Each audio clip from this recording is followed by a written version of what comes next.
تو دوستو یہ حافظ قرآن والا ویڈیو شروع کرنے سے پہلے ایک ایسے عالم کی بات سن لیں جس کو ہر مسلک مانتا ہے اور ہر مسلک جن کی عزت کرتا ہے. پہلے آپ سن لیں یہ بات. اب ٹھیک ہے کیا حفظ قرآن کی اتنی اہمیت نہیں ہے. جو بات انہوں نے کہی ہے وہ صحیح کہی ہے کہ اصل شے تو ہے قرآن مجید کا سمجھنا. حفظ قرآن جو ہے ایک اضافی ایک نفل شے ہے. فرض تو ظاہر باتیں نہیں ہے، قطعاً نہیں ہے. فرض تو کوئی بھی شخص نہیں کہتا کہ فرض ہے یہ. ہاں تو کیا کہتے ہیں پھر دوستو، بہت سارے یوٹیوبرز نے ویڈیو بنائی اس حافظ قرآن لڑکے پر اور بار بار یہی کہتے سنائی دیا کہ حافظ قرآن اگر ایک بن جائے تو پورے خاندان کو بخشوا دیتا ہے.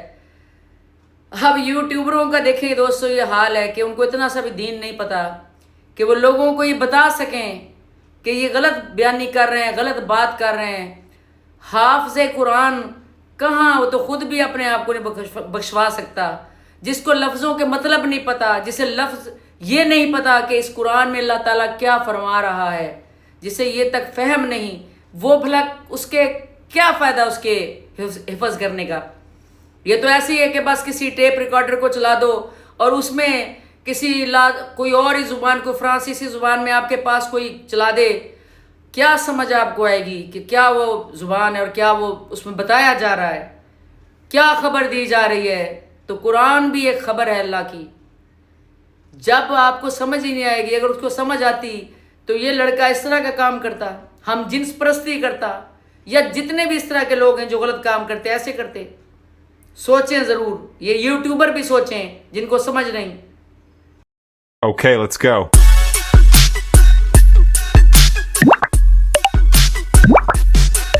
السلام علیکم محترم پاکستانیوں.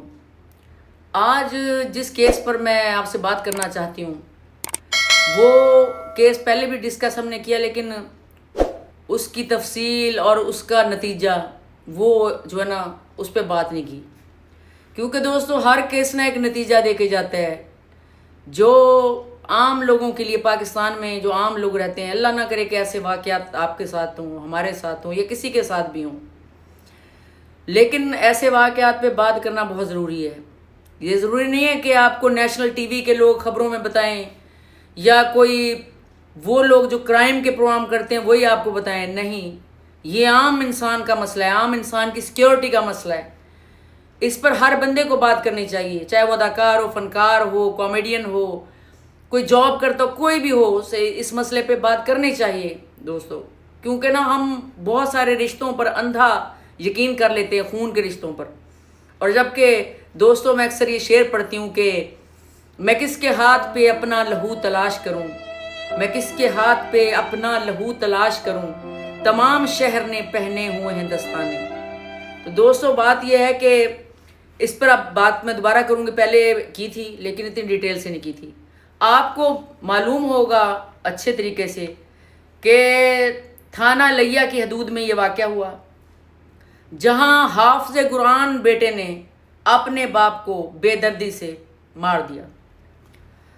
اب دوستو یہ دیکھیں، بات سوچنے کی ہے کہ ابھی تک دیہاتوں میں اور شہروں میں بھی دور دور علاقوں میں جو لوگ دین سے دور ہیں، جنہوں نے صرف چند مولوی حضرات کے منہ سے دین کو سنا ہے، ان کے ذہنوں میں بٹھایا گیا کہ گھر کا اگر ایک فرد حافظ قرآن بن جائے نا تو پورا کا پورا خاندان جو نا بخشا جائے گا. پہلے تو یہ غلط فہمی دوستو دور کر لیں. اگر آپ کو میری بات پہ یقین نہیں تو آپ کسی اچھے عالم سے جا کے پوچھ لیں، کسی جو نامی گرامی عالم ہو اس سے پوچھیں کیا کہ ایک گھر کا جو فرد ہے وہ قرآن طوطے کی طرح زبانی رٹ لے عربی تو کیا وہ بخشا جائے گا؟ وہ تو خود اس کی بخشش دوستو بڑی یعنی کہ مشکوک ہے، تو خاندان کو کہاں سے بخشوائے گا؟ اس لیے آپ نے بہت ساری خبریں سنی ہوں گی کہ حافظ قرآن نے ایسے کر دیا، حافظ قرآن نے ویسے کر دیا، کیونکہ اس کا دین سے کوئی تعلق نہیں. طوطے کی طرح تو اس نے رٹ لیا، لیکن اس کو کیا پتا کہ اس میں کیا لکھا ہے، اس کا ترجمہ کیا ہے. ٹھیک ہے، تو اس کا باپ رانا مختار عرف نوشی، جو کہ سول کورٹ کا جی محرر تھا، جو ڈاک پہنچاتے ہیں کورٹ میں، جو ڈاک آتی ہے اس کے حوالے سے، کرائمز کے حوالے سے یا کسی کیس کے حوالے سے. اور ان کی بڑی عزت تھی رانا مختار صاحب کی. انہوں نے کہا کہ میرے باقی بچے تو جناب علی کچھ کرتے نہیں اتنا خاص، تو اس کو میں اس بیٹے کو جو ہے نا، یہ جو ہے اس کا نام تھا حاشر نے وہ حشر کیا اپنے باپ کا کہ دنیا یاد کرتی رہے گی. اور میں آپ کو یہ بھی بتاؤں گی کہ یہ کیس جو ہے کس کیس سے جو ہے نا اس کی ریزمبلنس ہے، کہ یہ اس طرح کے آئیڈیاز کیا کیا پہلے ہوتے رہے ہیں، تو ان سے یہ لوگ انسپائر ہو کے اس طرح کے لڑکے ایسے کیس کر لیتے ہیں آسانی سے. انہیں پتہ ہے پاکستان میں کون سی سزا ہے اور کس نے پھر پیچھے آنا ہے. تو حاشر تھا ان کا بیٹا جی، اس کو انہوں نے کہا کہ میں حافظ قرآن بناتا ہوں، یہ پورے خاندان کو بخشوائے گا. پورے خاندان کو تو اس نے نام بخشوایا، البتہ اپنے باپ کو جو نا زندگی سے ہی فارغ کرا دیا. دوستو آپ کو یاد ہوگا کچھ سال پہلے اقرا کمپلیکس لاہور میں، جو اقرا کمپلیکس کے مالک تھے شاہد صدیقی، ان کا بڑی بے دردی سے ان کو مار دیا گیا تھا، اور ان کا مارنے والا بھی انہی کا بیٹا تھا، جو پڑھتا پڑھتا کوئی نہیں تھا. 22-23 سال غالباً اس کی عمر تھی، یہاں میں تصویر لگا رہی ہوں. تو جناب علی اس آوارگی میں، عورتوں میں، عیاشیوں میں پیسے باپ نے بے جا بے دریغ اس پہ اسے دینے جو اس نے ڈیمانڈ کرنی، ماں نے بھی نہ سمجھانا. دوستو ایسے کیسوں میں نا مائیں بہت گناہ گار ہوتی ہیں، یاد رکھنا.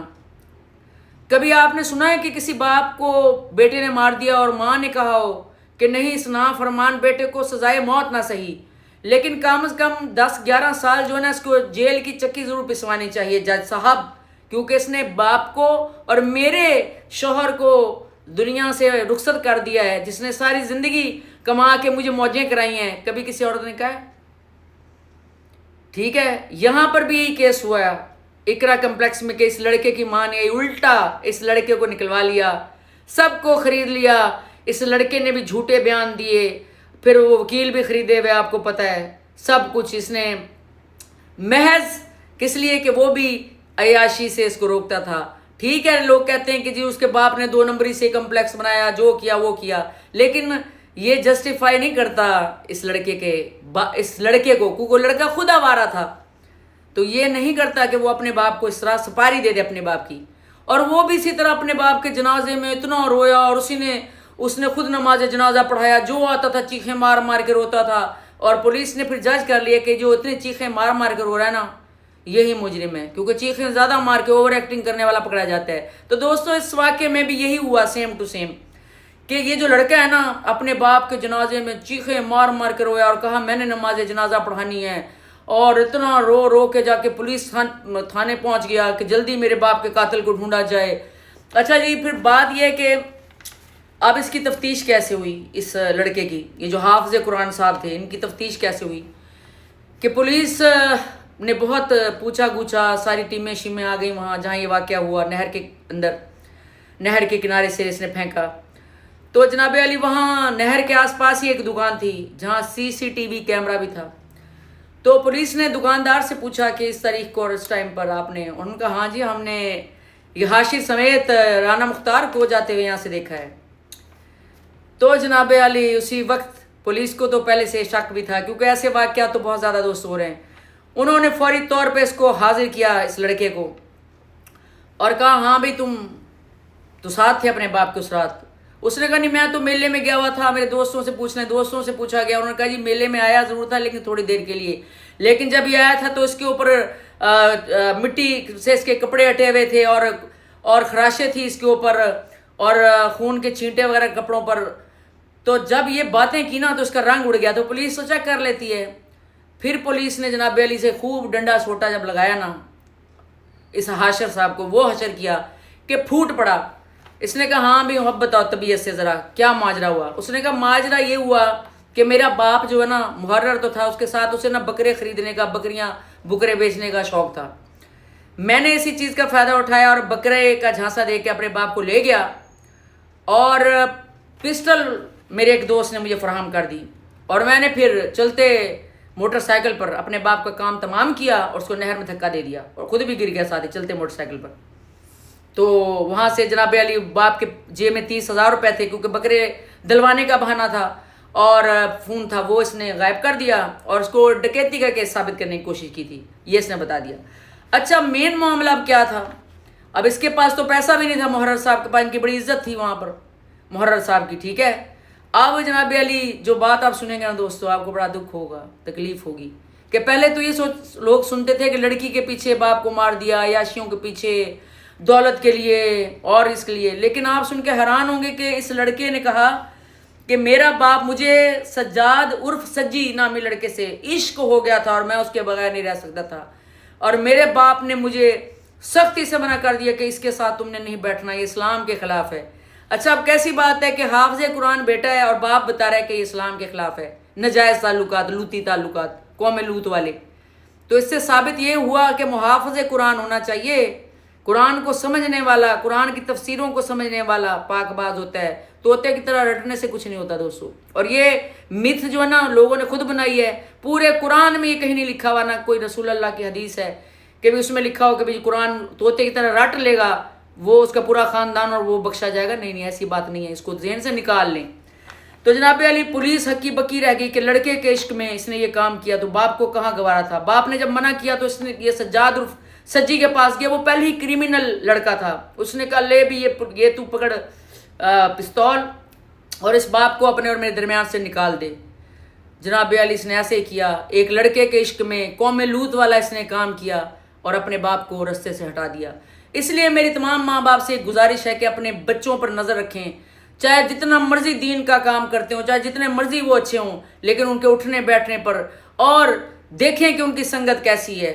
یہ واقعہ جو نا آنکھیں کھولنے کے لیے دوستو، اپنا خیال رکھیں، مجھے دیں اجازت، اللہ حافظ۔